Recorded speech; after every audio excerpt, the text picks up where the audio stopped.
A Theory of Justice, que es una obra de filosofía política, en los años 70, dijo que la justicia podía implicar o implicaba un entreveramiento de esos dos valores fundamentales. ¿Cómo tener una sociedad justa? Bueno, una sociedad justa podríamos decir simplificando, es algo muy complicado, estoy simplificando. Una sociedad justa es aquella que garantiza un alto nivel de libertad, pero también garantiza amplios niveles de igualdad, ¿no? Me quedaría con esa respuesta inmediata. Hay otra reflexión que podríamos también hacer. En la justicia, ¿cuál de los dos valores debe prevalecer? ¿La libertad o la igualdad? Porque siempre están en una tensión muy complicada, muy difícil. Eh, Algunos sistemas jurídicos privilegian más la igualdad, otros sistemas jurídicos privilegian más la libertad. Lo ideal, el deber ser, lo normativo, lo prescriptivo, debiera consistir en una armonización correcta, que es muy difícil de lograr política y jurídicamente, entre libertad e igualdad. Los órdenes jurídicos se preocupan más, yo les digo por mis años de experiencia, no solamente como académico, como profesor de derecho, o por las funciones públicas, sobre todo por las funciones públicas que he tenido, desde cargos muy modestos de mecanógrafo de un juzgado civil hace muchos años, cuando empecé en esto, se preocupa más el orden jurídico por lo que se llama certeza, o que los abogados llamamos seguridad jurídica. Es decir, que la formalidad de los procedimientos legales debe brindar también a los gobernados, a los ciudadanos, pues claridad, certidumbre sobre las decisiones judiciales, sobre las normas, etcétera. Entonces, es una reflexión muy importante. La justicia, desde luego, desde otra concepción, por ejemplo, una concepción habermasiana, tendría que ver con condiciones de deliberación, de participación, que permitieran que los ciudadanos libremente, sin coacción, sin presión, en un diálogo simétrico, lograran ponerse de acuerdo sobre los principios fundamentales de su sociedad y sobre sus instituciones. Luego entonces la justicia también tendría que ver con el nivel de democracia de un sistema político. Pero para hablar de México, y con esto quiero terminar mi primera reflexión, no sé cómo es la mesa redonda, porque yo estoy acostumbrado a las mesas redondas acartonadas de los abogados, donde exponemos 10, 15 minutos y después a otro habla y otro habla. Bueno, como no sé cómo sea el formato aquí, no es mi medio, no estoy acostumbrado. Lo que podría decirles haciendo una reflexión sobre México, ¿por qué en un país como México no tenemos un sistema jurídico que brinde justicia a los ciudadanos? Y creo que eso podríamos analizarlo a dos niveles, un gran nivel macro y un nivel micro. El nivel micro tendría que ver con cómo, por ejemplo, capacitar, profesionalizar a los policías, cómo profesionalizar y darle autonomía al Ministerio Público, cómo hacer que el sistema de los jueces, el sistema judicial, estuviese bien vigilado, disciplinado, administrado por consejos de la judicatura independientes, ciudadanizados, y que el sistema penitenciario, las cárceles, sí fueran instrumentos o herramientas para la readaptación de las personas que cometen un delito. Eso tendría que ver con esta visión muy jurídica, que tendría que ver con el perfeccionamiento de las instituciones legales de nuestro país, que desde luego no son perfectas, son bastante imperfectas. Y un nivel macro de la reflexión sobre la justicia y el orden jurídico, pues yo creo que tendría que ver al menos con cuatro cosas en México. Tiene que ver con más, pero con cuatro cosas yo diría al menos. En México es muy difícil alcanzar niveles de justicia porque después de la muerte, de la hegemonía del PRI, que parece regresa nuevamente, quien se instaló en el poder de este país fueron los llamados poderes fácticos, poderes que han secuestrado y subordinado a las instituciones del Estado. Me refiero al poder mediático, en la película, la del Sicario, se ve claramente también el poder fáctico que representa el crimen organizado, las iglesias, como en tu película, ¿Qué más? Bueno, los grandes empresarios, el gobierno de los Estados Unidos, los organismos financieros internacionales. Todos esos intereses creados impiden que se realicen reformas institucionales y jurídicas para garantizar un cambio en el statu quo o que propicien el cambio en el statu quo. Esos poderes fácticos pues están muy contentos con el mantenimiento de un statu quo desigual, injusto, que no brinda libertad ni igualdad a los ciudadanos. El otro elemento tiene que ver desde luego con la igualdad. No puede haber justicia sin igualdad o condiciones aproximadas de igualdad entre las personas. Y esto jurídicamente tiene que ver sobre todo con los llamados derechos, tendría que ver también con la equidad de género, con los derechos de las minorías, pero sobre todo con los derechos económicos, sociales y culturales. ¿Cómo garantizamos jurídica, institucionalmente, que si la Constitución dice que todos los mexicanos tienen derecho al trabajo, cómo garantizamos que todos tengan derecho al trabajo? Si la Constitución dice que todos tenemos derecho a la educación, ¿cómo logramos que más de 7 millones de jóvenes tengan acceso a la universidad pública? Si la Constitución dice que todos tenemos derecho a la salud, ¿cómo logramos eso para que tengamos salud desde el nacimiento hasta la tumba? Y esto implicaría mecanismos institucionales y jurídicos que no tenemos, por ejemplo, el amparo social, que sería un amparo, o las acciones colectivas que tendrían como propósito fundamental garantizar y hacer viables esos derechos por la vía institucional y no solamente como en México se hace por la vía del clientelismo político o el corporativismo. Y otro asunto muy importante es pues esto que está en el debate cotidiano en México hoy en día, el tema de la democracia, porque la democracia, bueno, entre comillas, muy imperfecta que hemos creado en México, si es que es democracia, es una democracia, de nuevo, entre comillas, lo digo con mucho cuidado, electoral, representativa, pero esa democracia electoral y representativa pues no funciona. Necesitamos una democracia más participativa, más deliberativa, de ahí movimientos como el que encabeza Javier Sicilia, aunque tampoco me convence todo lo que propone Sicilia, pero debo decir que ahí hay una inquietud muy sentida para que el sistema político mexicano no solamente sea de democracia representativa, sino también de democracia participativa, deliberativa, que establezca figuras como la revocación de mandato que no tenemos, o el referéndum, o el presupuesto participativo, o las acciones ciudadanas de inconstitucionalidad. Y finalmente una reflexión tiene que ver con el tipo de régimen. Si el régimen mexicano de hoy en día es conciliable formalmente con un sistema presidencial, con un sistema multipartido, ¿no? La ciencia política dice en casi todo el mundo que un sistema presidencial con un sistema multipartidista no es una buena combinación. Un sistema presidencial funciona bien con un sistema bipartidista.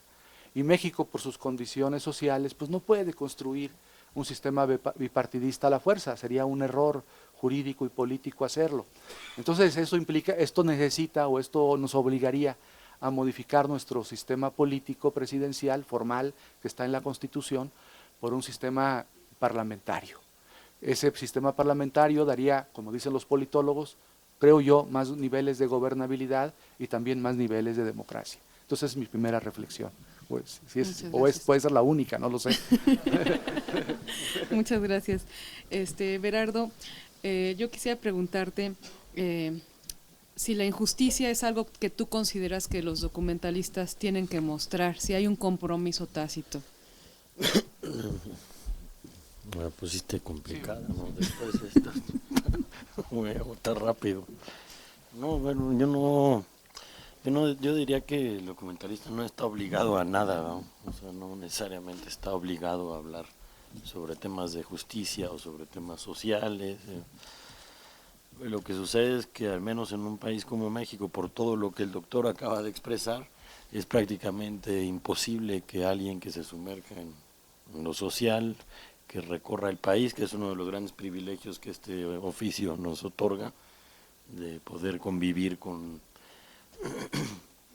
prácticamente todos los estratos sociales, con muchos de los oficios de todo el país, de recorrer las zonas, de conocer cómo se vive en las minas, cómo se vive en el desierto, cómo se padece en las sociedades indígenas, por ejemplo, las comunidades indígenas, cómo sucede la vida dentro de las cárceles, cómo se imparte la justicia. Inevitablemente, al menos en esta zona del mundo, los documentalistas estamos como muy asociados a esta idea del documental social, del documental de denuncia, porque es prácticamente de ciegos no querer hablar mucho de esos temas en las condiciones en las que vivimos, ¿no? Pero no creo yo que haya una obligación, ¿no? Del documentalista, entendiéndolo además como cineasta, no como informador, ¿verdad? Porque además ahí yo creo que hay una gran diferencia entre lo que hacemos y lo que hacen los periodistas, aunque comulguemos, ¿no? con la metodología, incluso con los temas, pues el periodista está obligado a informar, el documentalista no necesariamente, creo yo, que no está obligado a informar, nada más obligado a emocionar, ¿verdad? Que a informar. Entonces, en mi caso, bueno,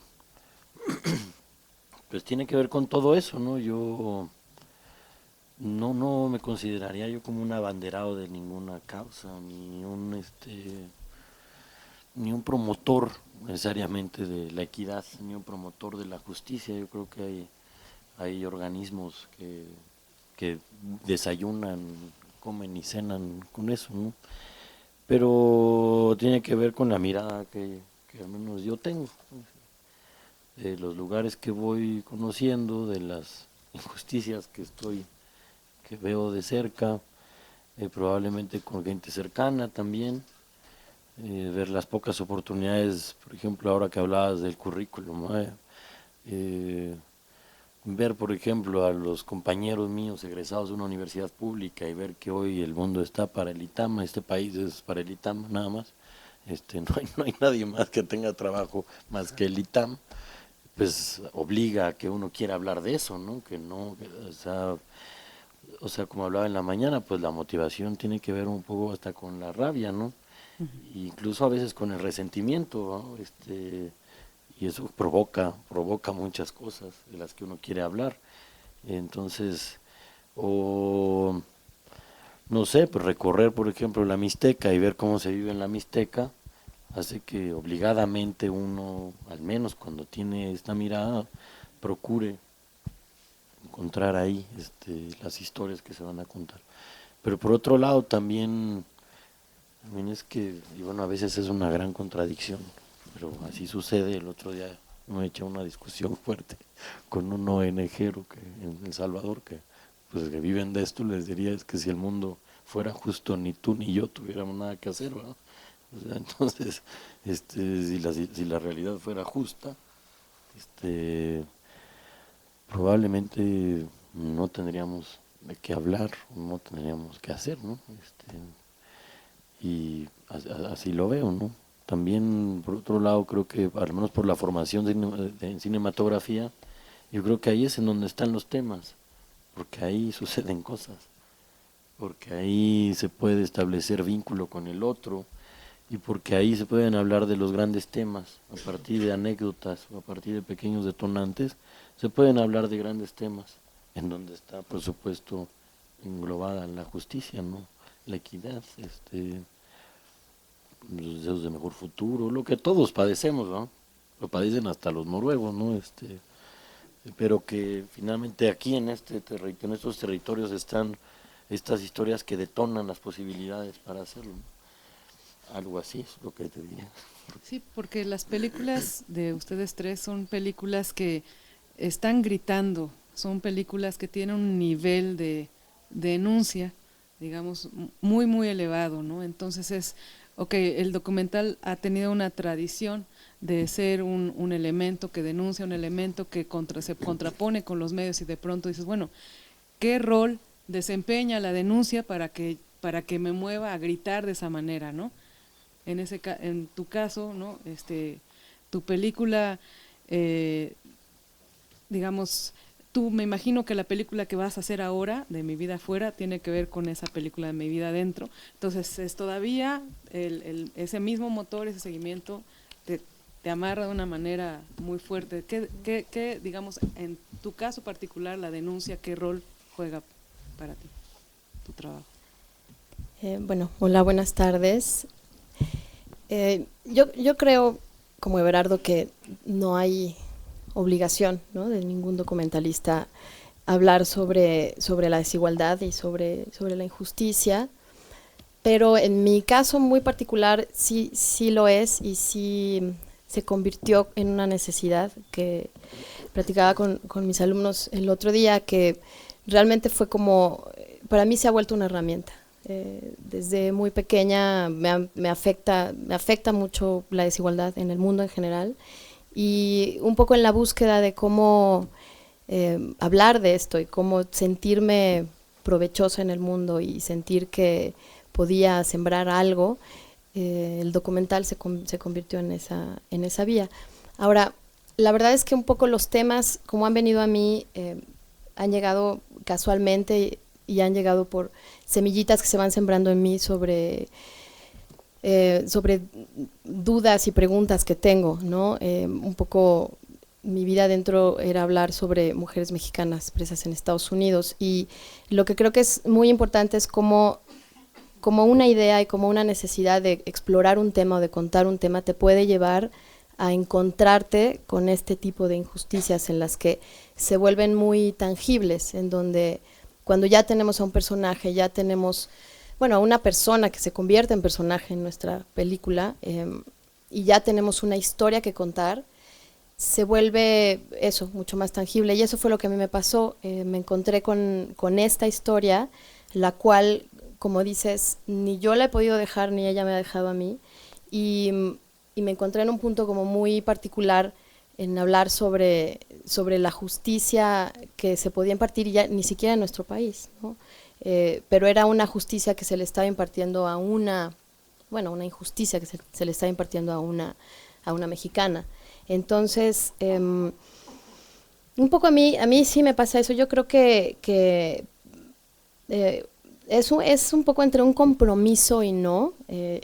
Es un compromiso con estas historias que están por ahí y que al conocerlas las podemos contar, y un poco creo que eso es lo que puede develar, ¿no? Y creo que de pronto, por ejemplo, tuve el gusto de ver la nueva película de Everardo, y ya la verán, pero creo que hay muchos matices y muchas maneras en las que podemos hablar de la justicia o la injusticia. Muchas veces no tiene que estar como muy explícita, como dijiste, ¿no? Es muy gráfica en nuestras películas, es muy evidente, es muy, digo, ahí está, y de pronto hay otras como Cuates de Australia, en donde está ahí, pero no la ves necesariamente, ¿no? Es algo que ya está así, ya la gente vive así, es un modo de vida, y creo que de pronto cuando nosotros logramos que alguien se interese por algo que no estaba interesado, pero que nosotros dijimos, aquí hay un particular interés que podemos mostrar y que podemos hacer que otras personas se interesen por esta historia, creo que eso es como muy importante. Entonces, un poco, creo que eso, yo también creo, sí, no creo que sea una obligación. Para mí se está volviendo, porque además mis temas se van desenvolviendo hacia ese lado. Batallas íntimas, que es sobre violencia conyugal, es una justicia de igualdad de género, ¿no? de equidad, que envuelve muchas cosas, no solamente lo que pasa dentro del hogar, sino los sistemas sociales y políticos que la protegen o que no hacen nada al respecto. En fin, hay muchas cosas que no necesariamente eso, ¿no? La justicia no tiene que ver a veces con el sistema judicial, sino con cómo vivimos y cómo permitimos que esas cosas sucedan. Y la verdad es que haber visto estas películas y así de corridito, a mí una reflexión que hice es que a mí me da mucha tristeza que se hagan esas películas, porque no que se hagan, sino que las veamos, porque el hecho de que existan es que en vez de estar mejor, estamos peor. O sea, creo que es lo que dice Everardo, no tendríamos trabajo si no existieran estas situaciones, y a mí me parece muy desgarrador que que sigan pasando, ¿no? Y que en este siglo siga, digo, el documental de Irán, que lo van a ver mañana, ¿no? Todos estos documentales son una forma, como dices, de gritar, esto está pasando y un poco necesitamos ayuda, ¿no? Todos, los que salen en el documental, los que hacemos los documentales, para mí es un poco eso, ¿no? Yo ahorita estoy pues tratando de ayudar a Rosa, que es la protagonista de Mi vida adentro. La voy a ver el martes en la prisión. Hace 6 años que no voy a Austin, que no la veo y que no estoy con ella, y de alguna manera pues se empiezan a volver parte de tu historia y de tu vida, ¿no? Y pues sí, eso. Gracias. Y Patricio, bueno, siguiendo en esta línea, yo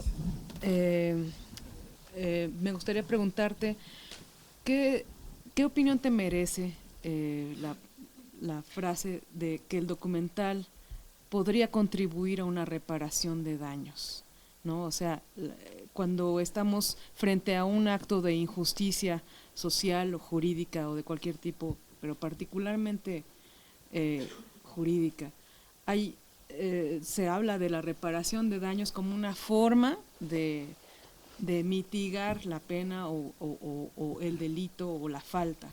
¿Tú crees que el documental tenga esa capacidad, esa posibilidad de funcionar, contribuir a la reparación del daño? Me gustaría que la tuviera, no estoy tan seguro de que la tenga, porque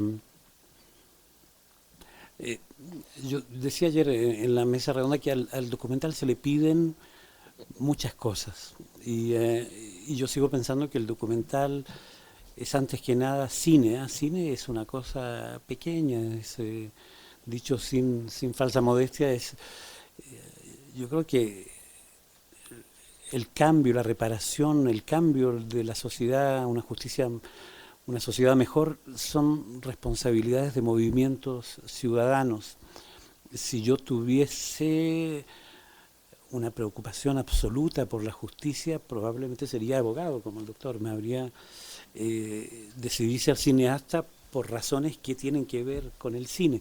Y naturalmente, aparte de eso, todos nosotros somos parte de un entorno cultural en el que se van pegando cosas que conforman nuestro comportamiento ético, y se da como, no es una coincidencia, pero todos los documentalistas tienen una visión de justicia social, de justicia en el sentido más amplio. De manera que, y si además tú le agregas el hecho de que nuestro objetivo, es decir, creo, de los documentalistas es proponer una interpretación de la realidad, nosotros no creamos la realidad, pero la realidad es tan imperfecta como es, que conlleva toda esa forma de injusticia en todos los niveles, que hace que allí haya personajes, situaciones que son excelentes puntos de base para una obra cinematográfica. Y yo creo que sin ser sarcástico, sin ser pragmático, me da la impresión de que los primeros beneficiados de la obra cinematográfica somos nosotros, los cineastas. Lo hacemos, en todo caso voy a hablar por mí, yo lo hago porque no podría hacer otra cosa en mi vida. Y trato de no... a veces me preguntan cómo puedes tratar de casos de tortura y que eso no se prolongue en tus sueños si duermes. La verdad es que duermo, y hay en alguna parte hay gente que no duerme viendo alguna de las películas que yo he hecho, lo cual me parece injusto en sí, pero yo creo que uno haciendo esto también va desarrollando una serie de barreras, de fuerzas o protección de debilidades psicológicas que en el caso mío yo tengo, entonces que me ayudan a poder subsistir haciendo lo que hago. Y de allí lo que yo pueda hacer como documental, o la proposición de los documentalistas que tienen una visión social, crítica y en pro de una justicia, es una colaboración a la ciudadanía, a la que sí puede moverse, a los abogados de derechos humanos, a los partidos políticos, a los movimientos, que ellos sí pueden cambiar la sociedad. Pero yo no creo que los documentales cambien la sociedad. Pueden provocar un punto de partida, una mínima reflexión, una noche de insomnio, ojalá, ya eso es un punto de partida. Sí. Gracias. Y bueno, también está este lado de nosotros como documentalistas, el criterio de justicia que empleamos para abordar a las personas y las situaciones y el compromiso con la historia, etc. O sea, nosotros tenemos también una responsabilidad frente a nuestros personajes, a sus historias, a lo que puede pasar, dependiendo del lugar en el que lo coloquemos.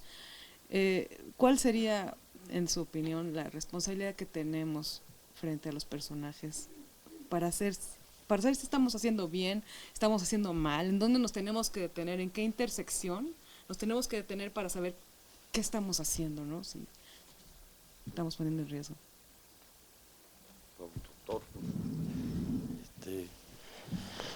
Bueno, yo creo que eso es, yo como desde que como en el momento en que decidí dedicarme a esto, tuvo mucho que ver con lo que estás comentando, porque al menos sentí que los primeros desvelos que yo empezaba a tener por este oficio eran más interesantes que los presupuestos que yo veía en todos, que estaban muy angustiados de dónde se iban a sacar los dineros para filmar y si la locación la habían prestado o no, si el actor se había roto la pierna o no, si quería o ya no quería.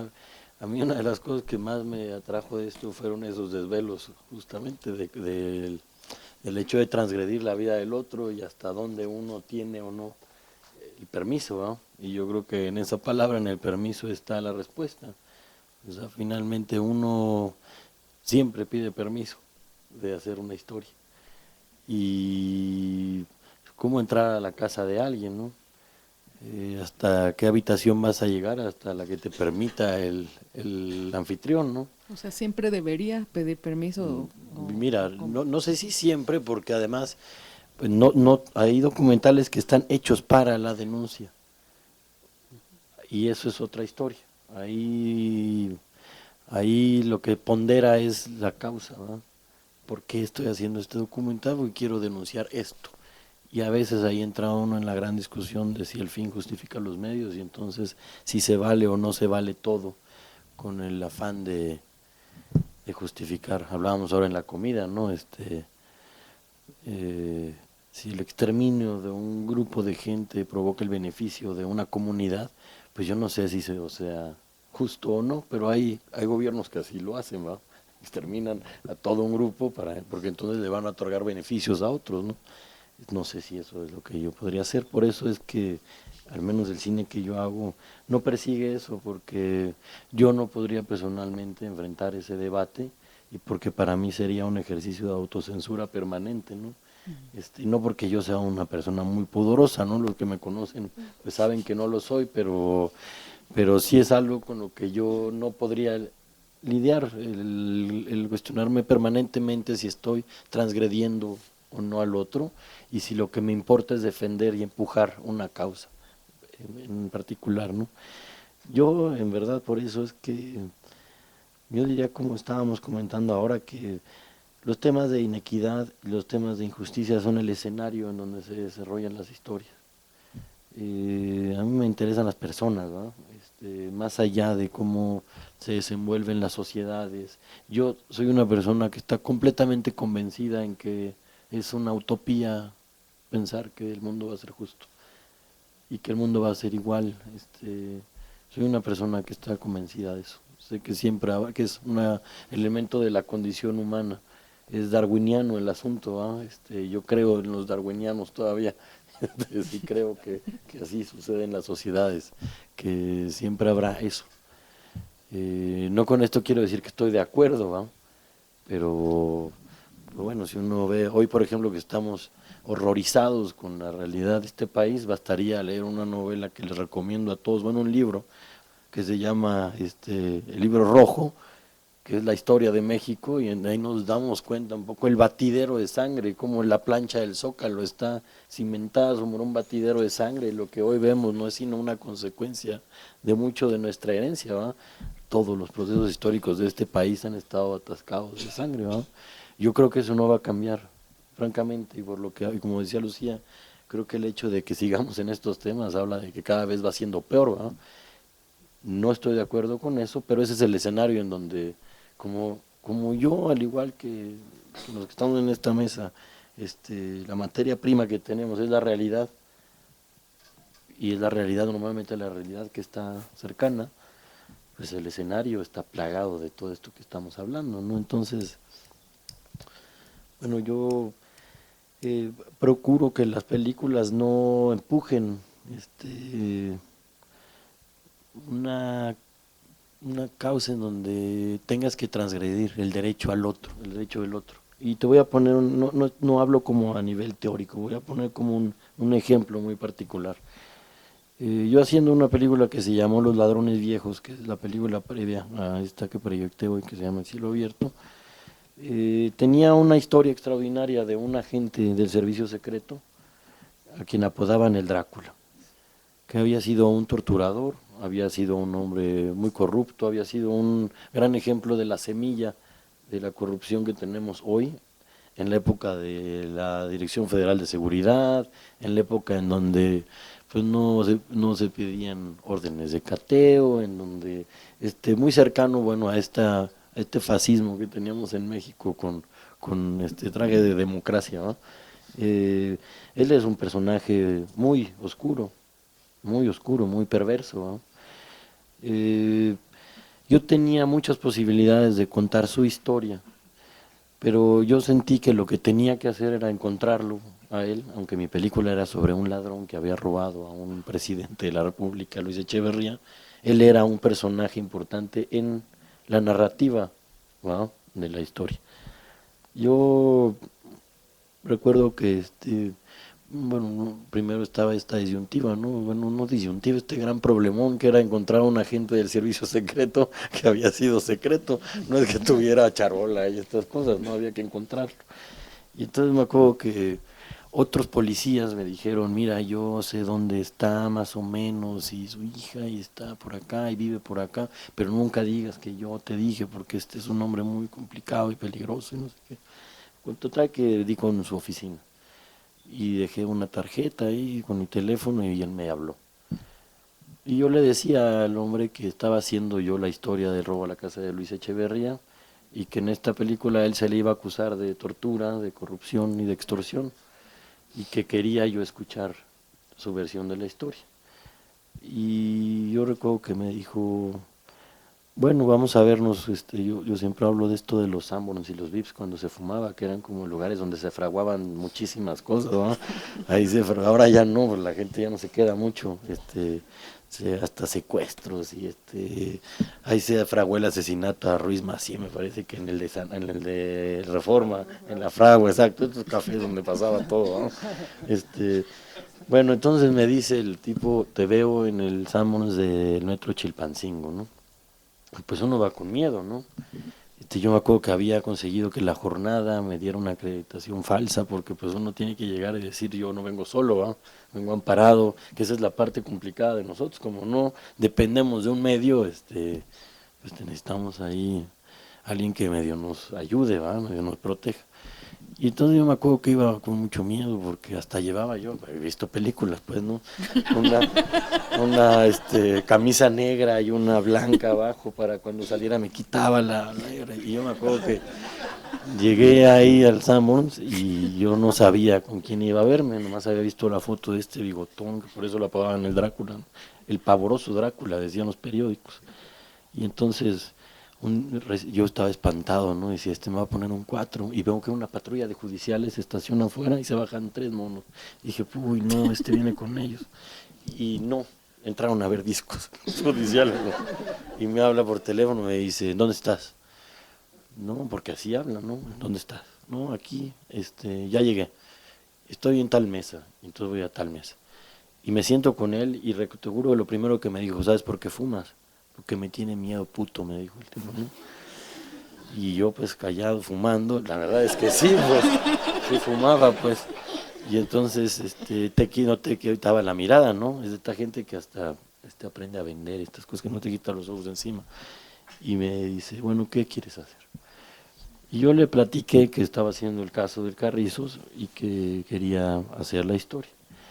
Y él me dijo, nos vemos la siguiente semana. Bueno, él me trajo un año así. metiendo miedo, como y contando unas historias tan extraordinarias. Por ejemplo, me contaba que una vez él cayó preso por secuestro después y lo acusaron de secuestro. Y me contaba que él decía que, como hablan aquí, no decía que vueltas da la vida, y se aventaba el rollo así, decía que él a quienes más le pegó fueron los que le salvaron la vida en la cárcel, porque después del caso del robo Echeverría, él cayó preso por tortura y secuestro, y dice que cuando llegó creo que me parece que fue en el Reclusorio Oriente, no recuerdo bien en dónde, lo primero que empezó a oír es te estábamos esperando, ¿va? Por todos lados, porque el tipo pisó muchos callos, torturó a mucha gente, y que la primera noche tuvo una golpiza brutal, y dos de los ladrones a quienes más persiguió fueron los que pararon la bronca y le salvaron la vida. Historias que yo quería tener, ¿verdad? Y para mí hubiera sido muy simple meter una cámara de este tamaño, sentarme a platicar con él, y como el documentalista tiene mucho poder que no nos damos cuenta, pero tenemos poder porque no damos derecho de réplica, ese es un asunto, ¿verdad? Pues, tranquilamente yo podría haber hecho eso, proyectarlo, tener una denuncia de un tipo que está contando historias fascinantes, pero además historias de cómo torturaba, porque eso lo decía off the record, ¿no? Y entonces ser contundente y decir, pues ahí está, tú lo dijiste, hazte bolas como puedas y a mí no me puedes tocar porque yo soy documentalista y soy intocable, ¿verdad? Y eso es una falsedad, ¿no? Al paso del tiempo, él me dijo un día, mira, Everardo, es que yo creo que tú no has entendido esto. Yo lo que no quiero es que mucha gente sepa que yo sigo vivo, porque él tenía mucha gente que se quería vengar de él. Yo decidí que no iba a incluirlo en la película por eso, que ya no iba a seguir la bola. Y después comprobé cuando el Carrizos, que era el criminal al que él había torturado y al que él había metido preso 20 años, vio la película por primera vez conmigo. Lo primero que me preguntó fue, ¿en dónde está este hijo de puta? Porque se dejaron de ver. Y entonces yo no iba a ser un medio para un acto de venganza, ¿verdad? Entre uno y otro. Yo creo que ahí es en donde hay que tener cuidado, porque lo que hacemos son películas. No estamos haciendo tratados de justicia, ni yo no empujo la causa de nadie, francamente, pues ni voy a buscar empujar la causa de nadie, porque ahí es en donde uno fácilmente cae. Y yo decía, bueno, ¿y si este tipo comete un acto de venganza porque yo le puse al policía? Yo no voy a ser quien le va a decir, usted obró mal, usted se merece que alguien cometa un acto de venganza, ¿va? Y decidí no hacerlo, y mejor decidí construir al personaje por su ausencia, ¿va? Que a veces funciona. Entonces, ¿hasta dónde puede llegar uno? Hasta donde el otro te permita, ¿va? Finalmente, sin su voz y sin su historia, uno no tiene carrera, porque como decía Patricio, francamente el que se beneficia de hacer las películas soy yo. O sea, el Carrizo sí volvió a caer preso, el Drácula sigue escondido, y yo he tenido oportunidad de pasearme en el mundo en festivales y que me digan, no, sí, estar aquí en la mesa, pero ellos siguen ahí, ¿va? Entonces, ¿hasta dónde ves? Hasta donde ellos lo permitan, hasta ellos que me regalaron la historia, como decía el Carrizos entonces, yo a usted le voy a regalar oro molido, decía el tipo, ¿no? Y después entendí que sí, ¿va? Hoy hablábamos de eso. A veces te cae un material como el que le di yo a Patricio y dices, a veces no piensas en verdad en, wow, esto es un elemento de denuncia. A veces dices, no mames, qué película traigo, cabrón, en las manos, ¿va? Y así sucede. Ahora que los escucho, voy a contar también algunas anécdotas, ¿no? Porque dices que cayó en el reclusorio Oriente.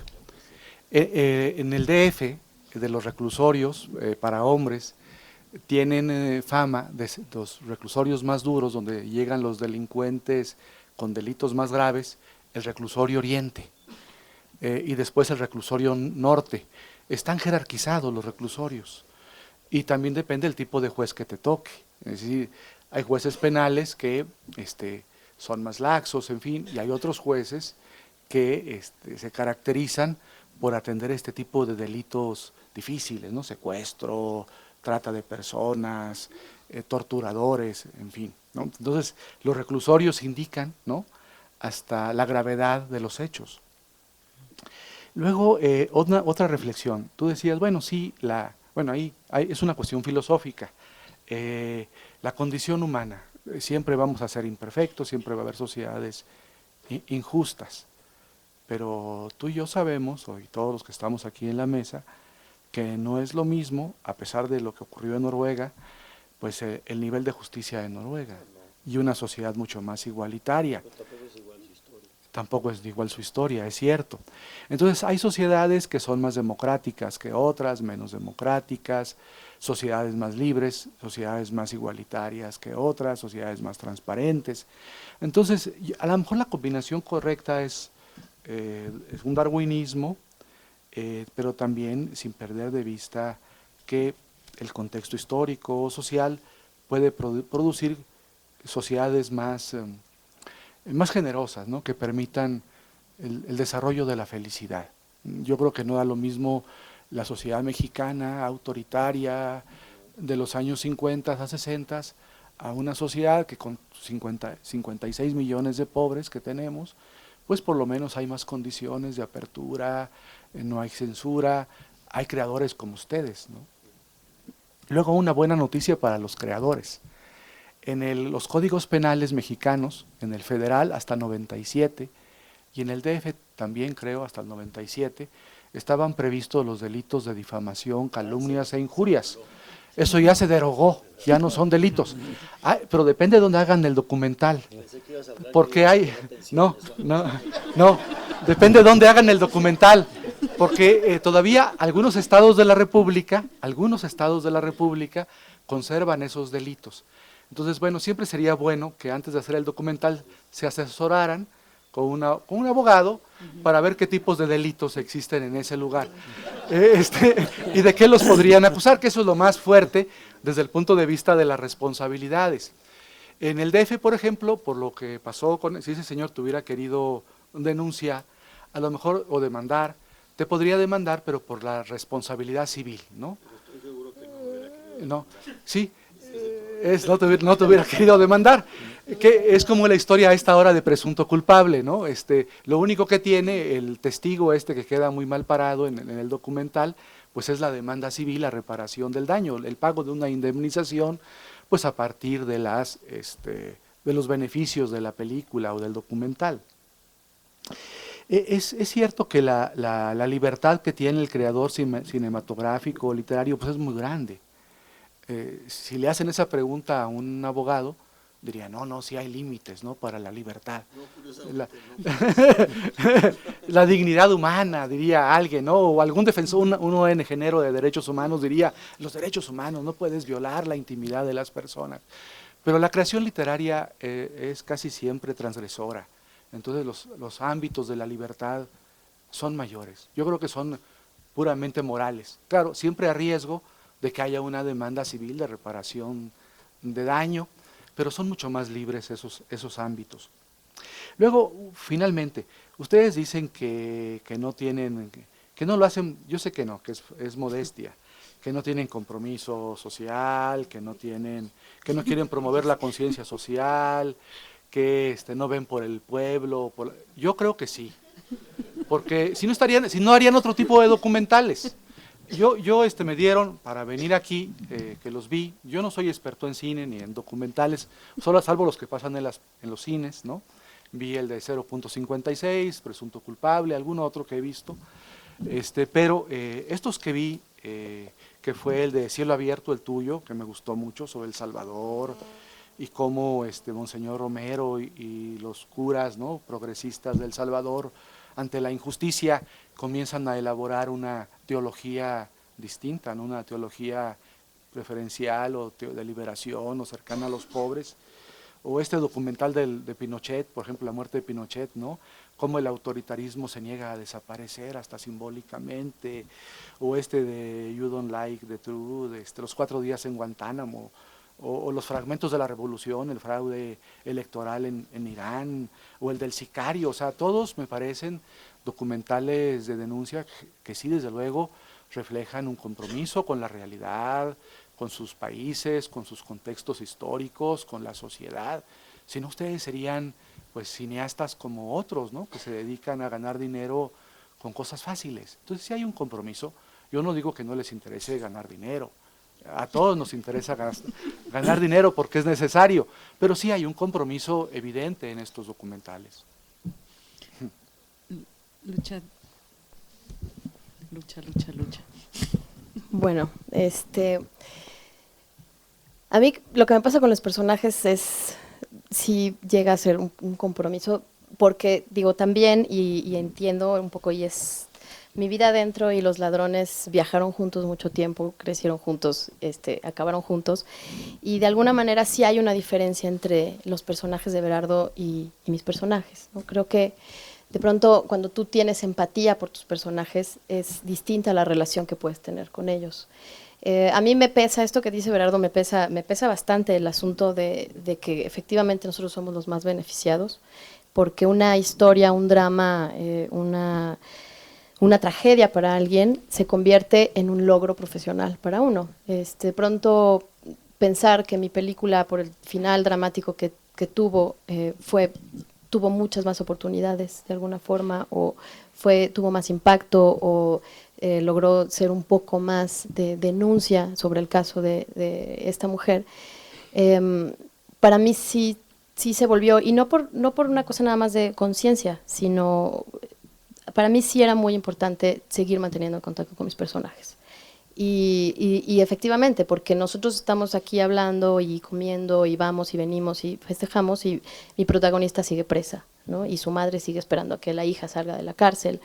Ayer fui a casa de la mamá de Rosa a entrevistarla otra vez, y me dijo que era como parte de su familia. Yo no me lo esperaba, ¿no? Entonces de pronto no es nada más cómo nosotros podemos incorporar a los personajes a nuestra vida de lo que decidimos después de terminar una película, ¿no? Porque perfectamente podemos decir, bueno, ya acabé, ya conté esta historia, ya terminé y voy a lo que sigue. Para mí es muy difícil, pero creo que sí tiene que ver con que tengo empatía con ellos, ¿no?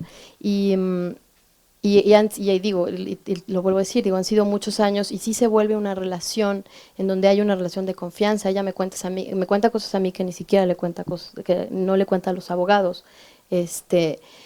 Hay un nivel como de entender que de alguna manera pues mis ganas de hacer esta película sí tienen que ver con querer ayudarla, a ella y a su hija, ¿no? Y un poco lo que dice Berardo, de pronto no te das cuenta muy bien de cómo viene el asunto. A mí me pasó eso, yo no sabía que mientras estaba filmando el juicio, por ejemplo, que ha sido como la parte más evidente en este tema que estamos tratando hoy, de evidenciar, por lo menos ante mis ojos, una injusticia absoluta, que yo sabía que era importante, porque además era muy difícil tener acceso a un juicio completo en Estados Unidos, y de pronto pues sí se volvió en algo más importante de lo que yo pensaba.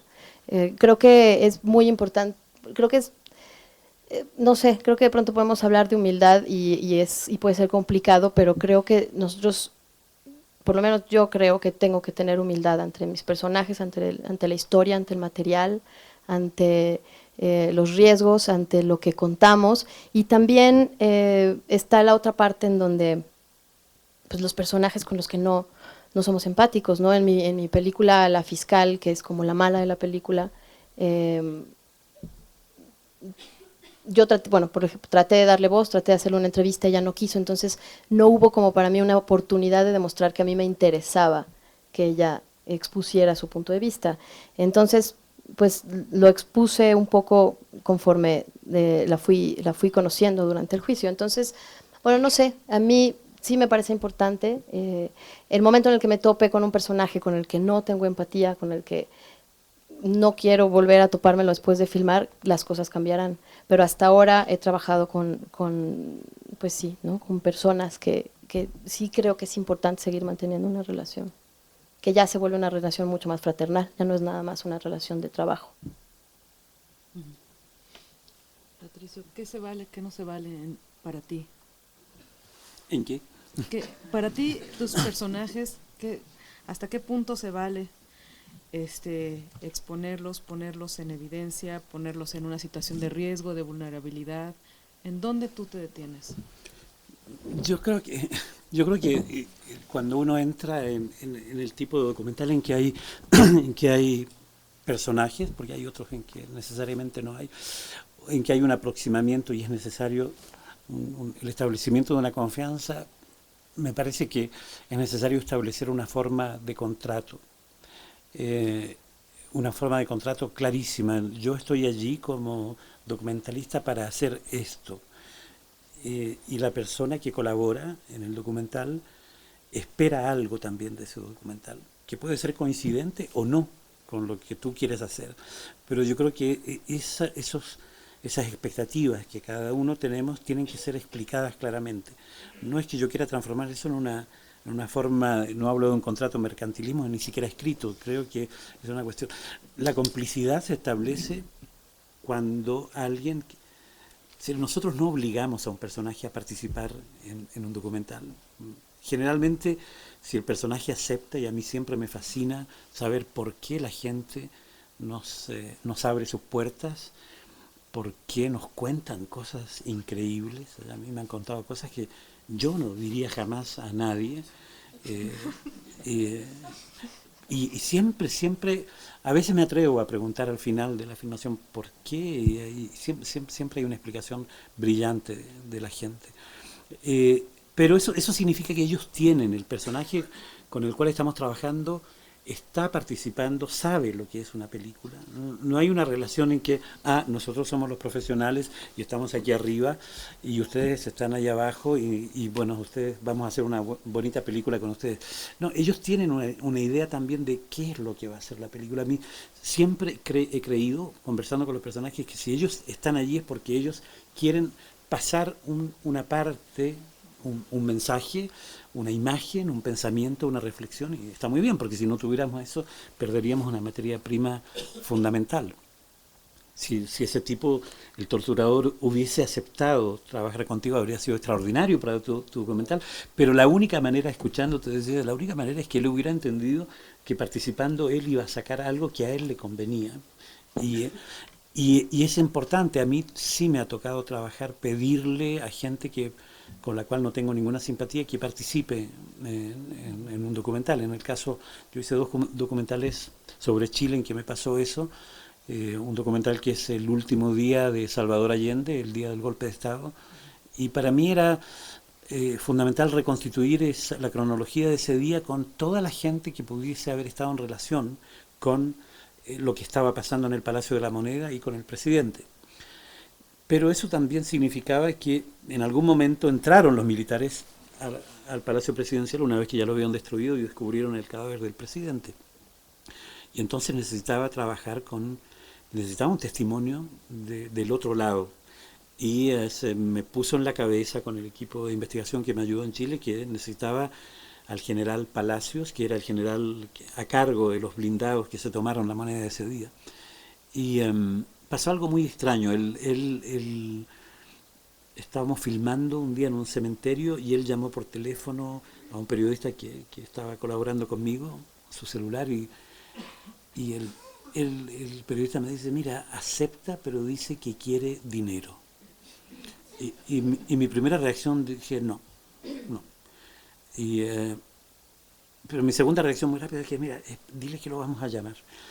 Y empezamos a conversar con el periodista, que es un muy buen periodista chileno, y claro, la cuestión del dinero es una cuestión ética, porque uno no sabe, en esa época yo creía que nunca se debía pagar a nadie, de ahí comprendí que sí, a veces en que sí. Entre otras cosas, porque incluso cuando uno trabaja con gente en un medio desfavorecido, nosotros todos estamos allí ganando dinero. Cuando uno va a trabajar a África, a mí me ha tocado filmar en África, llega a unos lugares verdaderamente donde la existencia es difícil y para ellos la venida de un equipo blanco, bueno, pasa por también la parte un poco mercantil que uno tiene que entender. ¿Y por qué no? Nosotros llegamos con un sueldo, bueno o malo, pero el camarógrafo, el sonidista, y le pedimos a ese personaje en nombre de una pureza ética, no te puedo pagar porque te estaría comprando la entrevista. Entonces, por eso digo que he evolucionado y con el tiempo cada situación es diferente, hay que evolucionar. Bueno, con ese general a mí me dio la impresión de que no se podía. Y después me di cuenta que todos los otros personajes que intervenían en el documental, que era la gente que había estado, los que se habían quedado, los sobrevivientes que se quedaron con Allende hasta el final, ninguno de ellos, y algunos de ellos tenían situaciones mucho más precarias, ninguno de ellos me pidió dinero. Y en el fondo, la primera reacción es, bueno, eso está probando que estos otros personajes con los cuales yo me identifico son de una calidad humana mucho más interesante que esta otra. El hecho de que este tipo pida dinero no hace más que probar lo que yo ya creía. Primera cosa. Segunda cosa, el tipo que colabora en un documental mío, aun cuando sea un hijo de puta, está ayudándome a hacer el documental. Para mí, el testimonio de ese general contado desde su punto de vista, y de verdad no lo caricaturicé ni nada, a mí me interesaba que él contara esa parte, le está dando al documental otra dimensión, no por cuestiones de objetividad, como decíamos el otro día, sino simplemente porque estamos en la ilustración de conflictos humanos. El golpe de Estado en Chile es una relación de conflictos colectivos, pero que tienen una base humana. Y allí entonces hay gente que se identifica con un campo y con el otro. Y no quiero buscar un equilibrio, mi campo está absolutamente definido y elegido, y no estoy con ese señor, pero ese señor es fundamental para mí como cineasta, para que mi documental sea mejor. Entonces, y él pide ese dinero, y a mí además yo le debo algo. Pagándole, de alguna manera, le debo menos. O sea, me retorna, me rescata una independencia frente a él y a su testimonio. De manera que finalmente se pagó, negociamos, no le pagamos lo que pedía, le pagamos menos, pero, y además hubo una firma de un dinero. Yo dije, este es dinero que yo tengo que rendir cuenta, entonces usted me tiene que hacer un recibo. Y no me quería hacer el recibo, y el recibo a mí me servía para cualquier otra eventualidad. Aquí está la prueba de cualquier cosa que él dijera. Entonces me arreglaba a hacer ese. Pero yo necesitaba ese tipo. Y cuando uno necesita, aun cuando sea un personaje detestable, a alguien, porque uno está haciendo una película, de ahí que yo rescate siempre la idea de que parece un poco individualista, pequeño burgués, decir, bueno, yo soy primero cineasta. Pero a pesar de, con eso también me baso en alguna gente que no puede ser calificada de tan pequeño burguesa. Bertolt Brecht, el gran dramaturgo alemán, escribió alguna vez una pequeña cosita, tiene un librito fantástico con pensamientos chiquititos. Y hay uno que se llama Consejo a un joven pintor comunista que le había venido a pedir consejo. Y él le decía al pintor, cuando te pregunten si eres comunista, no muestres la cédula o el carnet del partido, muestra tus cuadros. Y eso a mí me pareció extraordinario, y es por eso es lo que quiero rescatar, es decir, sí tengo una cultura y tengo una visión política, pero si quiero ser cineasta, soy primero cineasta. Si tengo una visión política, mi visión política va a estar allí, mi compromiso va a estar allí. Pero cuando el compromiso se sobrepone al deber o a la responsabilidad del cineasta, es probable que la obra sea mala. No estoy diciendo que gracias a esto todas mis obras son buenas, son absolutamente criticables, pero quiero decir que es por lo menos mi intención responder de la manera en que el oficio artístico en que me metí me lo exige. Es la única pretensión que tengo. Después es la gente que decide. Y en tal sentido, hacer otra cosa que cine, transformarme en activista, en trabajador humanitario, por los cuales tengo el mayor respeto, porque hay gente que se consagra, no le ayuda a lo que yo estoy haciendo. Eso es lo que quiero reivindicar, y en el fondo quizás estamos buscando lo mismo, pero yo tengo que buscarlo por el lado del cine, y si no lo busco estoy como traicionando esa primera regla ética que es para mí la lealtad con este oficio maravilloso que uno tiene. Y ahora uno dice esto y es probable que mañana esté en contradicción absoluta con todo eso, porque el tema que voy a estar tratando, o porque soy imperfecto, me va a hacer que esté en contradicción. Pero bueno, vivimos en las contradicciones y somos seres humanos. Muchas gracias. Bueno, pues ahora quisiera pasar la palabra al público para sus preguntas. Tenemos dos compañeros que nos están ayudando con el micrófono. Ustedes levanten la mano y irán con ustedes. Hola. Si se pueden presentar, Sí. por favor. Bueno, yo soy Carlos Kubli, y bueno, se tocó varias veces en la mesa el tema de reparación de daños, pero bueno, ya igual pues viendo desde el punto de vista jurídico del doctor, pues qué tanto se puede reparar un daño después de que alguien le cometió una injusticia. Y también, bueno, no sé, por ejemplo en el documental de Lucía, pues yo creo que influyó muchísimo para que ahora liberen a Rosa. Pero pues aunque salga ahora, pues qué tanto se va a reparar su daño, ¿no? Creo que es como una lucha que también es un poco utópica y pues más bien si quieren como platicar del tema, qué tanto repara el daño un documental que está evidenciando una injusticia y qué tanto pues se repara, no sé, jurídicamente cuando se admite que se cometió injusticia contra tal o cual persona. Bueno, yo rápido te digo nada más un poco lo de mi vida adentro. No es que ya vaya a salir libre, está en proceso todavía, no se sabe. Pero justamente por eso voy a hacer empiezo a hacer la segunda parte, que en mis esperanzas es que salga. Y la historia que quiero contar es eso, justamente, cómo ella se sobrepone a eso, ¿no? Yo no creo que en ese caso el documental, o sea, creo que en el caso de mi vida adentro, ojalá la ayude, y en el caso del otro documental no creo que a ella la ayude en nada, ¿no? Contar la historia de cómo ella se reincorpora a la sociedad, pero creo que de alguna manera es darle continuidad a la historia y justamente tratar de retratar lo que pasa con alguien que pasa después de 10 años de estar encarcelado injustamente. ¿Puedo agregar algo? Sí, y respecto a eso también yo creo que cuando uno habla con gente que nadie escucha, ¿no? Esa es otra explicación, por qué la gente no nos cuenta cosas, es porque nosotros estamos en actitud de escucha. Y vivimos en sociedades en que nadie escucha a nadie. Entonces el documentalista es como un ser raro que llega allí y tiene tiempo y eso valoriza a personas que nadie ha escuchado, sobre todo personas que están en una situación de injusticia. No he visto tu película, pero llego a imaginarme saber que viene una cineasta con un equipo a interesarse a esa persona a la cual nadie le presta atención. Eso ya es una mínima forma de reparación que desde el punto de vista de la víctima debe de ser bastante valorizante. Yo creo que, y si la gente nos cuenta cosas es porque necesita, y en esa expresión, quizás forme más parte del psicoanálisis que de la reparación de justicia, pero hay una forma de valorización, de retorno, de dignidad, porque los documentalistas trabajan en el respeto de la dignidad de esa gente. Y probablemente esa gente, ese tipo de valores, no ha estado enfrentado con ellos en los últimos tiempos. Y es importante también verlo de esa manera. Y eso es parte del contrato al principio, es parte de decir, bueno, a ti te recibe la gente, cuando tú vas a hacer un documental con ellos, te recibe con cariño porque lo necesitan. Sí. Sí, pero yo creo que lo primero que piensan en ellos es un ser humano, más allá de la quincallería, la cámara, es alguien que viene a verte cuando nadie quiere verte, cuando vives en la injusticia, y como el niño en nuestra película que dice nobody cares about me, nadie, no le importo a nadie. Entonces, claro, cantidad de documentalistas se interesan en gente a las que no les importan efectivamente a nadie.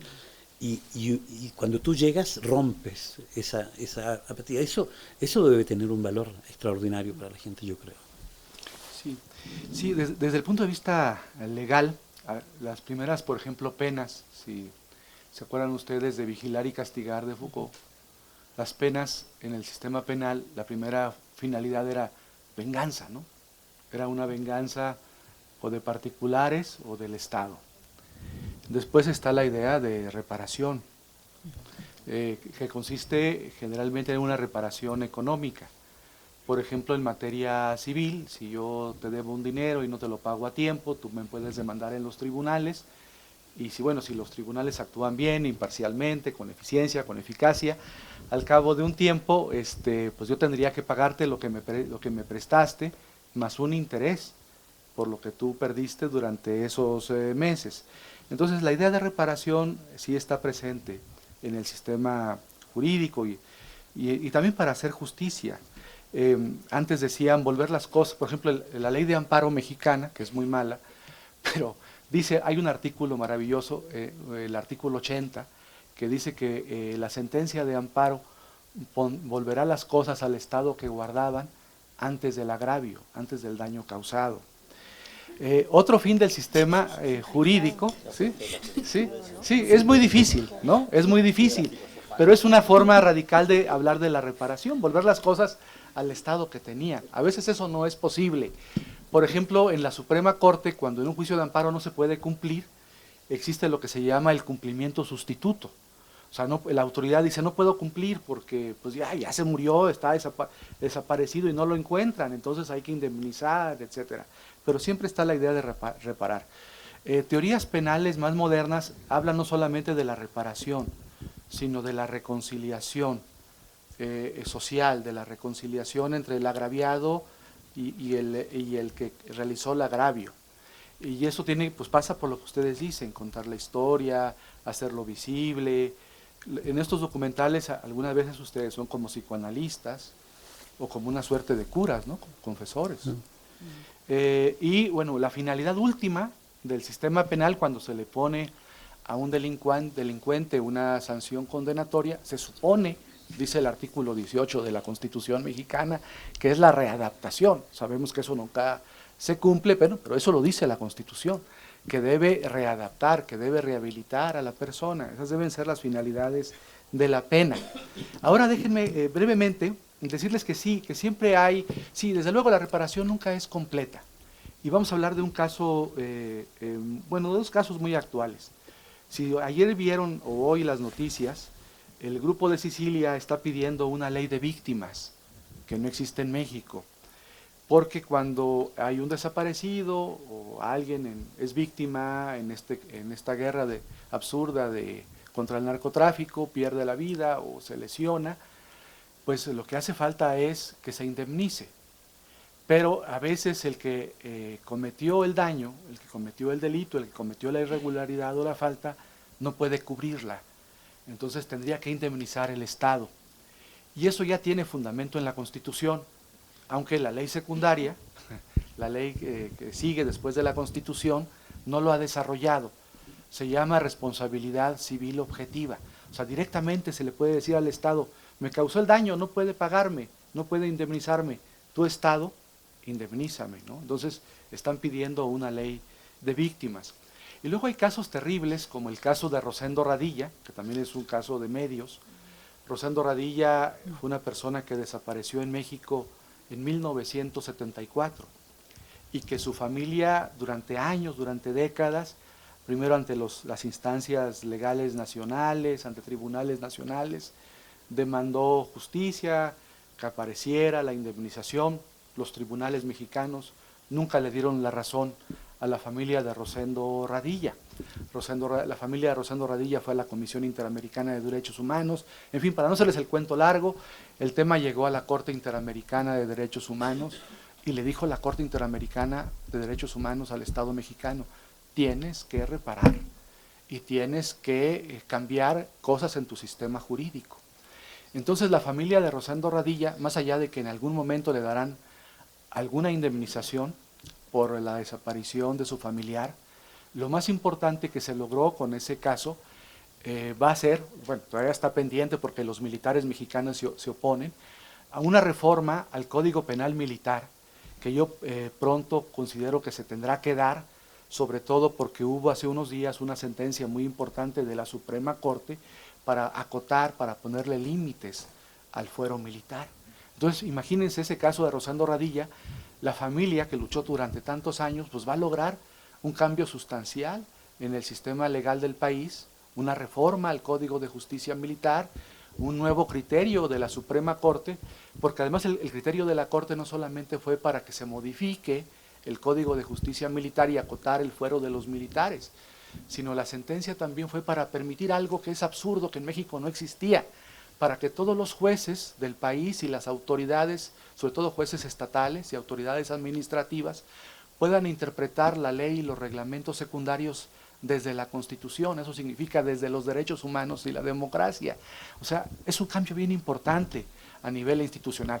Sí, es cierto lo que tú dices, la reparación nunca te pueden, ¿no? Está como una novia que me dijo hace muchos años, pues déjame como estaba. Pues no, pues eso no es posible, ¿no? Ahora me cumples, dice. Ahora me cumple. Hay otra cosa también que es importante establecer. Las democracias se definen por la separación de los poderes, ¿no? Bueno, hasta aquí no se ha dicho que el periodismo constituye el cuarto poder, a lo mejor los documentalistas son el quinto o el sexto, pero lo importante es la separación de los poderes. Esto para decir que hay que tener cuidado también desde el punto de vista, no somos más que cineastas, no somos el aparato judicial, no somos el sistema. Nosotros trabajamos con la emoción. El sistema judicial debe de trabajar, según Aristóteles, si usted me corrige, doctor, evacuando la emoción solamente con la razón. Y es lo que uno espera de un sistema jurídico que funcione correctamente. Porque si no, las masas a veces pueden equivocarse y transformarse en justicieras y perpetrar otras injusticias. Queremos que un aparato judicial funcione de la manera más justa para todos los ciudadanos. Y no estoy muy seguro de que nosotros, documentalistas, estemos armados para asegurar que en todo el tratamiento que hacemos de los temas estamos efectivamente aplicando justicia. De ahí que es necesario no tener, no significa que no haya que tener un punto de vista, hay que tenerlo, pero hay que saber que podemos equivocarnos porque justamente trabajamos con la emoción, que es un elemento tan subjetivo. Trabajamos con el testimonio de personas que nos cuentan cosas. Bueno, un juez, un sistema jurídico necesita probar fuera de toda duda razonable que la verdad que una persona está diciendo delante del tribunal es esa verdad. Y tienen entonces etapas, métodos, formas de validación que nosotros no tenemos. A nosotros basta que el personaje nos inspire confianza y ya está. Y proyectar para que sea verdad, ¿no? Y claro, y ya está allí. Pero tenemos que tener en cuenta la posibilidad de que siempre hablamos de la confianza que nosotros debemos inspirarle en personaje, pero y la confianza que el personaje también debe darnos a nosotros para saber que lo que estamos poniendo allí en la gran pantalla es absolutamente cierto. Le pasó a un colega haciendo una película maravillosa que uno de sus personajes, con una persona de edad bastante anciana, que era un personaje fantástico, se descubrió años más tarde que ya mientras hacía la película ese personaje era un pedófilo y el cineasta no lo sabía evidentemente y le tomó confianza y lo presentó como un buen abuelo y todo eso. Imagínate, ¿qué es lo que hay que hacer? Eso es una traición de la confianza del otro lado. Esa parte evidentemente nunca se la dijo al cineasta y el cineasta creyó en ese personaje.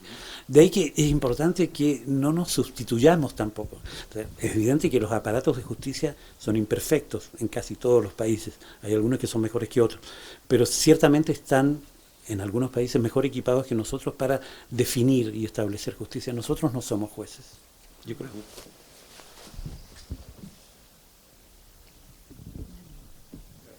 Hablaban del papel del cineasta, que tendría que ser cineasta o luchador social.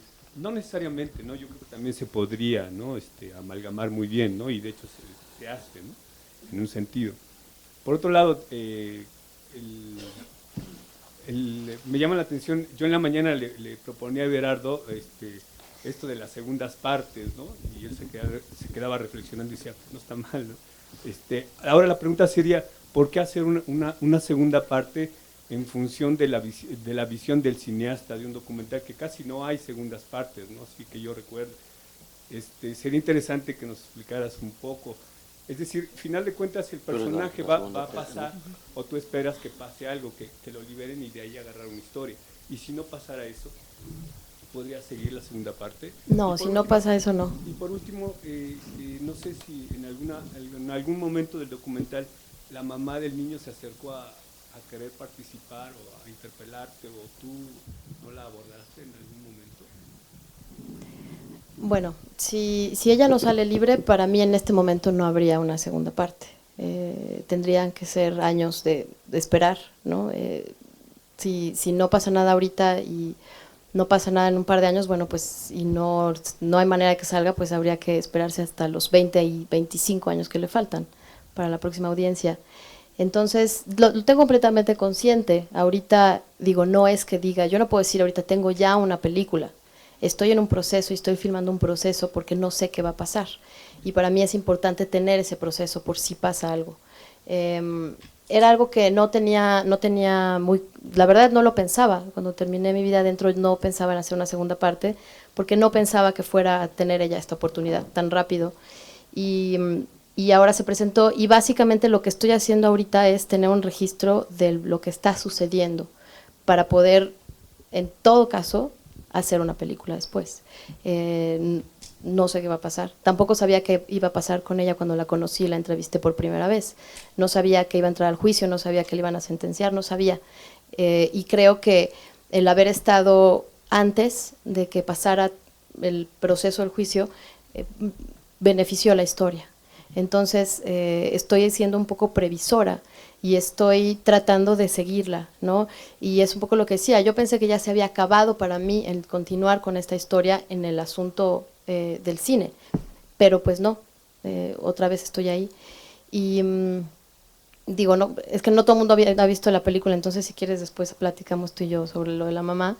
Y eso, y yo creo, digo, hay segundas partes, está Jonathan Stack, es un director estadounidense que también hizo una película que se llama The Farm, que gracias a esa película hizo después otra película de la liberación del personaje.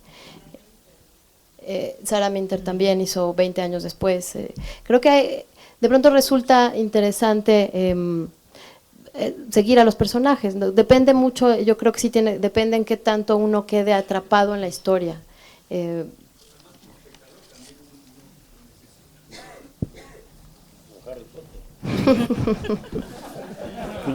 Hay una serie británica que comenzó con los niños de cada 7 años, que era un proyecto que creo que ya están 7, 28, 35, van en los 35 años, siguiendo la vida de personajes completos. Desde que nacieron. No, desde que nacieron, sí. Bueno, yo quería retomar la idea esta de Patricio, de que decía que una película no es justicia, y me quedé pensando en eso, que tanto la justicia o la injusticia a veces también son como una suma de acciones, como de muchas personas, ¿no? Son coincidencias también las injusticias, tendencias de comportamiento de grupos sociales o estas cosas. Y de esta misma manera a veces pienso que las películas también pueden sumarse a esas tendencias del comportamiento. Entonces yo, no sé, cuando pienso en esta idea de injusticia, a lo mejor injusticia es nuestra tendencia histórica de cómo no se han perfeccionado nuestros sistemas jurídicos o cómo no se han perfeccionado ciertas conductas. Y si bien es cierto que el documental en sí mismo no es justicia o no hace justicia, yo creo que hay algo por ahí importante, que es cómo dentro de esta tendencia el documental sí puede generar transformaciones en el comportamiento de los otros enfocados hacia ciertas cosas. Y de aquí es una pregunta para el panel, me queda la pregunta de, digamos, la realidad o como, digamos, los casos con película y los casos sin película, ¿no? Y de esta manera, como, no sé cómo conciben ustedes, aquí me atoro con la pregunta, pero sí creo que una película puede formar parte de estos procesos de justicia. Como la música, ¿no? Como la literatura, pero no. Y mira, te voy a decir, por lo menos como yo lo pienso, yo creo más bien que el documentalista es bastante injusto, pues, por lo que hablaba. No tienes réplica, tú puedes construir lo que te dé la gana, va a depender de tus estructuras éticas, de tus estructuras morales, lo que proyectas o no en la pantalla. O sea, tú piensas que el gran riesgo del documental también es ese, que la gente cree que porque el otro no es un actor, lo que ve es verdadero, ¿va? Y eso es un asunto muy arriesgado, muy riesgoso, porque uno determina exactamente de qué va la película. ¿De qué va la película? Yo decidí que el Carrizos fuera un tipo entrañable con el otro, por ejemplo. No es que sea tan bueno el tipo, ¿eh? Uno ve del otro lo que quiere ver, que también eso es, ¿no? Uno ve del otro lo que quiere ver. Ahorita que hablaba Lucha, no es que yo no sea empático, pero uno no puede volver con un tipo que te amenaza de secuestro después. No puede uno invitarlo a la casa y ese tipo de cosas. Es complicado, ¿no? No, porque la empatía tiene que ver con el asunto de ponerte en el lugar del otro, ¿va? De tratar de comprenderlo, tratar de sentirlo. Pero uno decide qué es. Uno decide quién gana y decide quién pierde. Uno decide quién es el protagónico y uno decide quién es el antagónico, ¿no? Si yo hubiera sido una ultraderecha, tranquilamente hubiera podido hacer de Roberto Davison, el asesino intelectual de Romero, un héroe como le hizo la política salvadoreña después. Eso yo tendría las herramientas narrativas para hacerlo, ¿no? O las herramientas dramáticas. Entonces, yo más bien creo que es bastante parcial, ¿no? El documentalista es de lo que quiere. Por eso digo que es bastante injusto, ¿no? Porque pues no tiene réplica, al menos como yo lo veo. Hay películas que están hechas para otras causas, que empujan otras causas, ¿no? Y creo que además el riesgo está en creer, por ejemplo, que el documental transforma, ¿va? Sí creo que es parte de los elementos que pueden ayudar a que una sociedad mejore y tenga y consiga ser más justa. Evidentemente, si muchos viéramos la película de Patricio, o sea, muchos más vieran esa película, algo se podría resolver, pero siempre son esos pequeños casos los que se eligieron, ¿verdad? Los que se eligieron para contar la película, ¿no? Y por otro lado también estaba yo pensando en esta parte que tú estás preguntando, ¿no? Hacia lo verdadero, y que esa parte es lo que yo quiero como ser muy enfático. Y o sea, yo soy, te lo digo francamente, pues no una persona que manipula mucho lo que hay allá, porque lo que estoy es construyendo. Por eso respeto a quien hace un cine de causa y que está empujando una causa, pero yo no. O sea, francamente no. Y por eso sí sé que tiene que ver con temas sociales y tiene que ver con eso, pero como hablaba, eso te amarra mucho y te obliga a ser muy categórico y muy contundente con lo que estás viendo en la pantalla. No permite abrir la reflexión de quien está viendo la película, ¿no? Tú le estás otorgando quién es el que gana en la película, ¿no? No le estás abriendo a la reflexión. Y también te voy a decir por qué creo que es el documentalista muy injusto, y yo creo que todos los que hemos hecho documental, por muy éticos que nos digamos, por muy morales que nos digamos, por muy justos que nos veamos, si algo le sucede a la realidad que estamos viendo, que es trágica, siempre hay una vocecita que dice, puta, esto va a ser una mejor película, cabrón. Y con eso te llevas a un desvelo, ¿ah? Y que eso te lo llevas y te lo llevas. Entonces, bueno, ahí es como quererse vestir con algo que no te corresponde. Que tú estás pensando también, sí, en los fenómenos sociales, pero en la construcción dramática también. Eso es parte de lo complejo. Por eso es tan delicado, ¿va? Y acabamos de ver la gran controversia que generó una película que no cuidó eso, ¿va? Que no lo cuidó. Que hizo un éxito en taquilla, efectivamente, pero que, bueno, destapó una discusión que había que tener. Cuando se acaba el derecho del cineasta a trabajar con la realidad, y en dónde empieza a afectar, porque quiere llevar hasta el fin de las consecuencias, ¿no? O sea, no nos olvidemos de eso. La materia prima de nosotros es la gente. Y como incluso Kieslowski decidió no volver se dedicó a la ficción, que bueno, porque entonces hizo grandes películas de ficción, pero él decía que él no podía seguir haciendo documentales porque las lágrimas no eran de glicerina, ¿va? Y entras en un conflicto fuerte, ¿va? Eso te hace siempre, y bueno, te respeto a quien diga que no, pero francamente creo que no pasa mucho. Siempre está este rollo.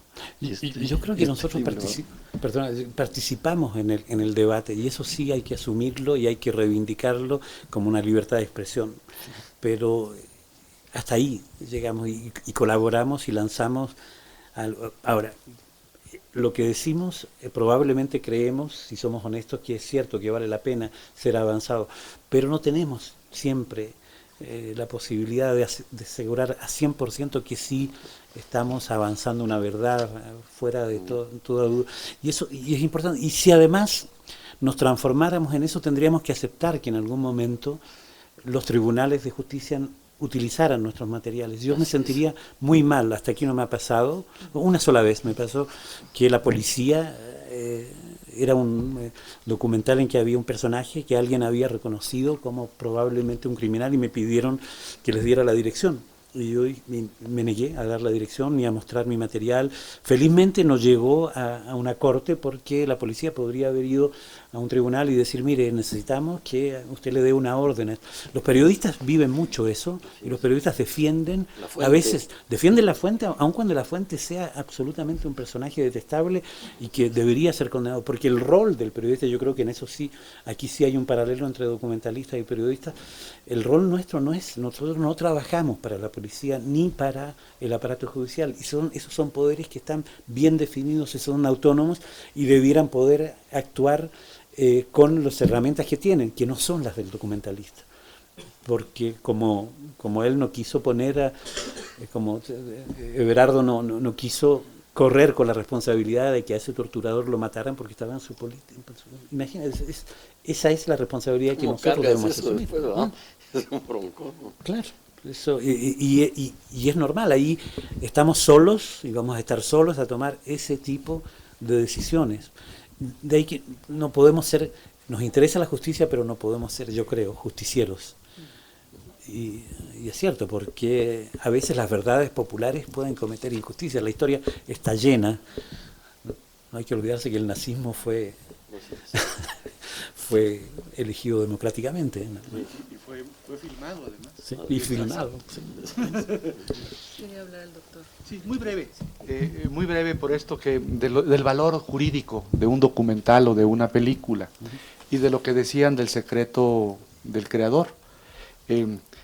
Hasta me acaban de dar una idea para hacer una iniciativa, para proponer una iniciativa de ley, porque no con ese propósito, sino para hacer una iniciativa, porque es una muy buena idea.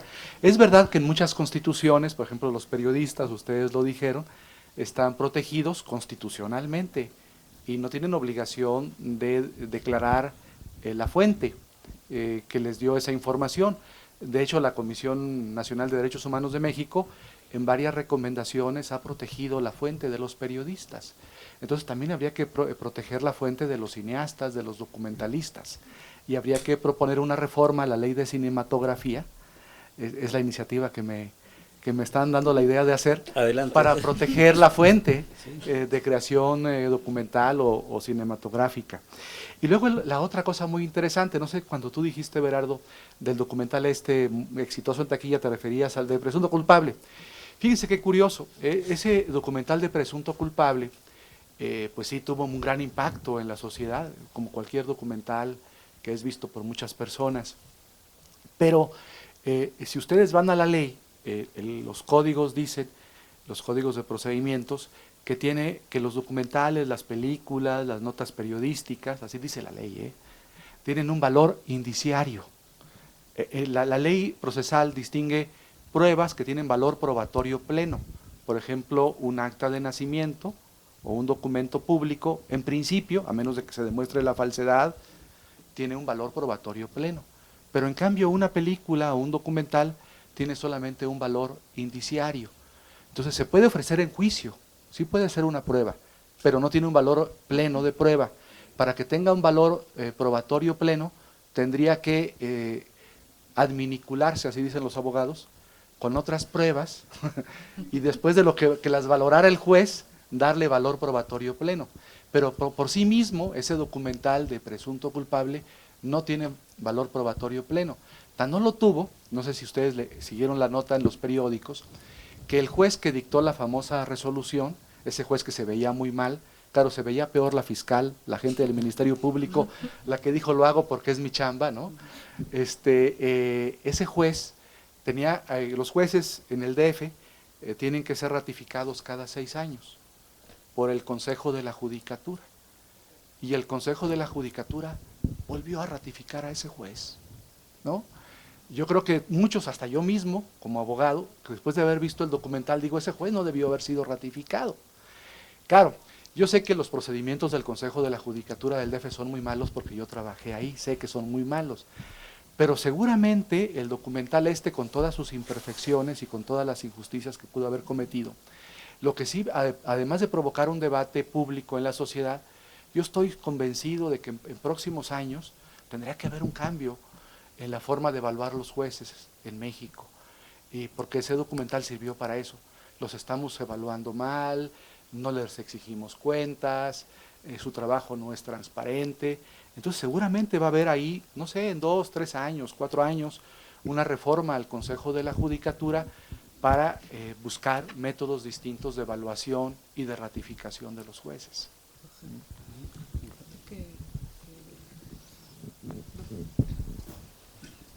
Bueno, agradezco mucho el momento para poder plantear varias preguntas que me han despertado.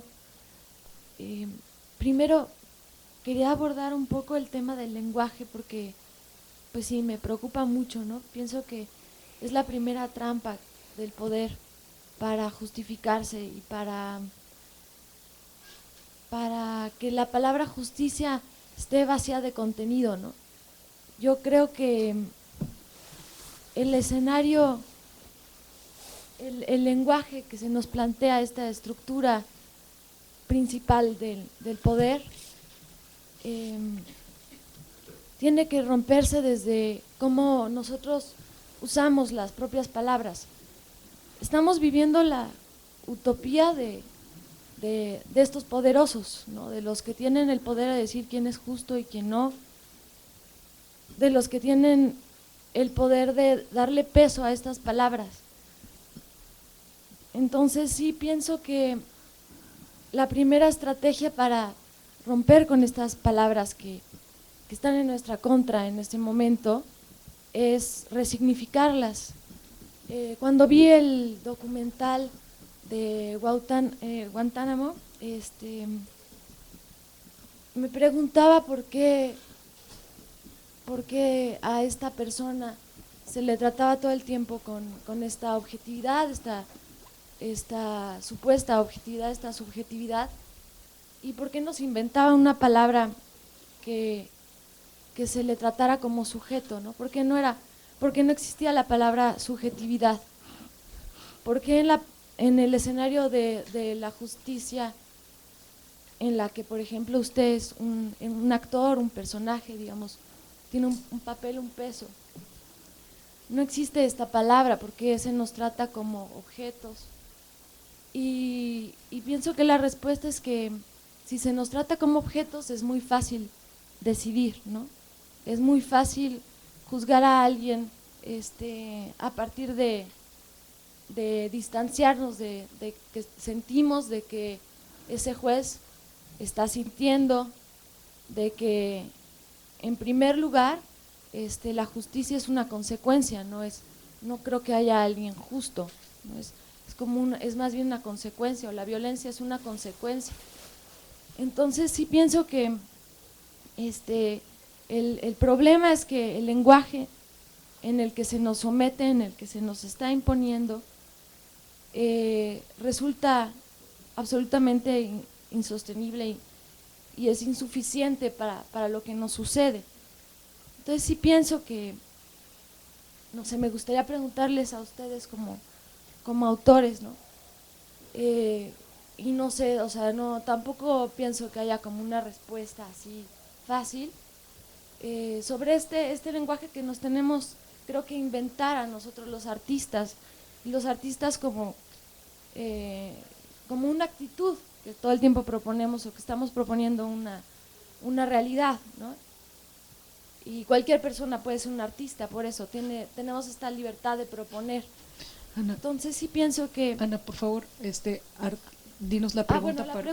Perdón. Si ya tenemos muy poquito bueno, mi tiempo. pregunta es, ¿cuál creen que sea esa pieza para ustedes de la primera palabra que podrían inventar para liberarse a ustedes? No sé si haya una respuesta. Cuchiplanches.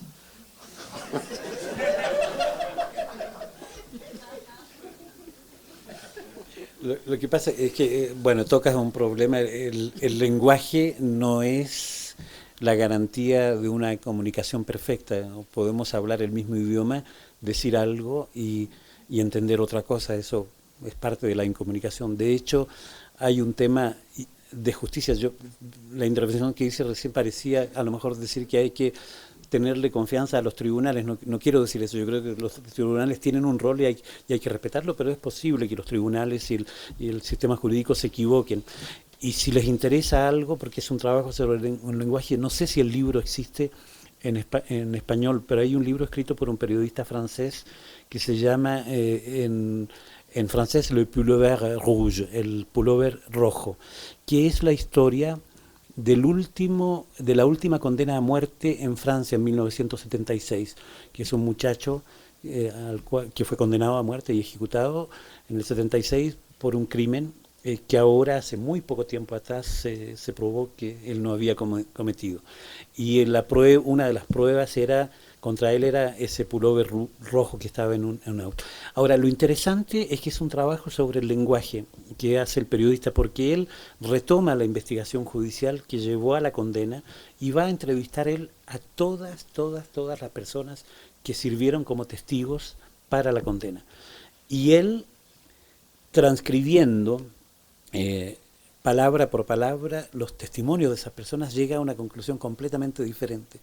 Porque en el aparato de justicia, desde el policía que comienza a tomar una nota, una declaración de un interrogatorio, pasando por el actuario, hasta toda la gente que escribe en un estilo. Y se va deformando el testimonio fundamental, el primero, y el periodista hace el trabajo, compara cada una de las piezas escritas con los testimonios y pone lo que él como periodista sacó y llega a una conclusión absolutamente dudosa.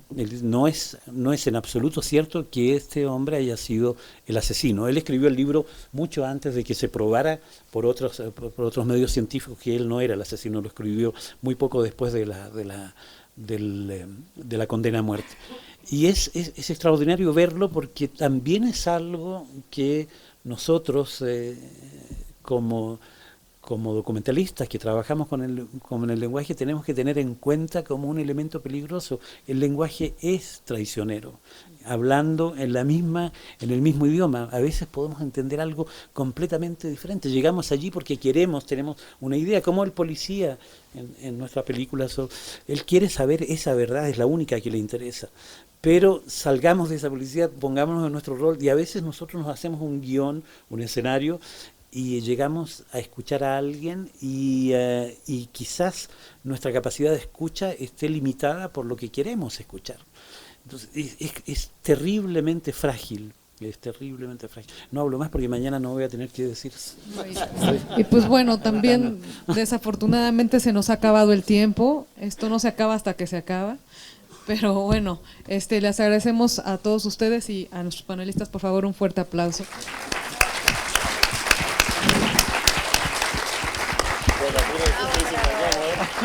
Bueno, debido a que hubo una tormenta muy injusta y que tuvimos que empezar con un atraso de media hora esta mesa, les pedimos una disculpa por lo mismo.